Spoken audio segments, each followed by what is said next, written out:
ರಾಯಚೂರು ನಗರದ ವಿದ್ಯಾಭಾರತಿ ಶಾಲೆ ಹತ್ತಿರದ ರೈಲ್ವೆ ಅಂಡರ್ ಬ್ರಿಡ್ಜ್ ಕೊಳಕು ನೀರಿನಿಂದ ತುಂಬಿ ಹೋಗಿದೆ. ನಡೆದಾಡಿಕೊಂಡು ಮತ್ತು ದ್ವಿಚಕ್ರ ವಾಹನದ ಮೇಲೆ ಹೋಗುವವರಿಗೆ ತೀವ್ರ ತೊಂದರೆಯಾಗಿದೆ. ಕೊಳಕು ನೀರಲ್ಲೇ ರಸ್ತೆ ದಾಟಬೇಕಾಗಿದೆ. ಈ ಅಂಡರ್ ಬ್ರಿಡ್ಜ್ 7-8 ವಾರ್ಡ್ಗಳ ಜನರಿಗೆ ಓಡಾಡುವ ಮಾರ್ಗವಾಗಿದೆ. ಇವರು ರಸ್ತೆ ದಾಟಬೇಕಾದರೆ ಯಮಯಾತನೆ ಪಡಬೇಕಾಗಿದೆ. ನೀರು ಹೋಗುವ ಮ್ಯಾನ್ ಹೋಲ್ಗಳು ಸಹ ತೆರೆದ ಚರಂಡಿಯಂತಾಗಿವೆ. ಕತ್ತಲಲ್ಲಿ ರಸ್ತೆ ಪಕ್ಕದ ಮ್ಯಾನ್ ಹೋಲ್ ಬಳಸಲು ಹೋದರೆ ಮೂಳೆ ಮುರಿತ ಖಚಿತ. ಈ ರಸ್ತೆ ವ್ಯಾಪ್ತಿಗೆ 7 ನಗರಸಭೆ ಸದಸ್ಯರು ಬಂದರೂ ಒಬ್ಬರಿಗೂ ಜನಪರ ಕಾಳಜಿ ಇಲ್ಲ.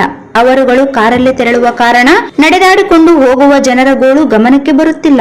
ತಕ್ಷಣ ನಗರಸಭೆ ಮತ್ತು ಸ್ಥಳೀಯ ಶಾಸಕರು ಇತ್ತ ಕಡೆ ಗಮನ ಹರಿಸಲು ನಾಗರಿಕರು ಕೋರಿದ್ದಾರೆ.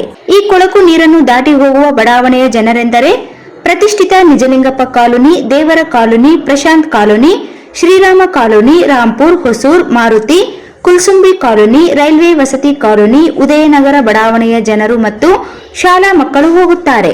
ತಕ್ಷಣ ಸೂಕ್ತ ವ್ಯವಸ್ಥೆ ಕಲ್ಪಿಸಿಕೊಡಬೇಕೆಂದು ಕಾಂಗ್ರೆಸ್ ಜಿಲ್ಲಾ ಪ್ರಧಾನ ಕಾರ್ಯದರ್ಶಿ ಎ. ನಾಗರಾಜ್ ರಾಮಸ್ವಾಮಿ ಅವರು ಮನವಿ ಮಾಡಿದ್ದಾರೆ.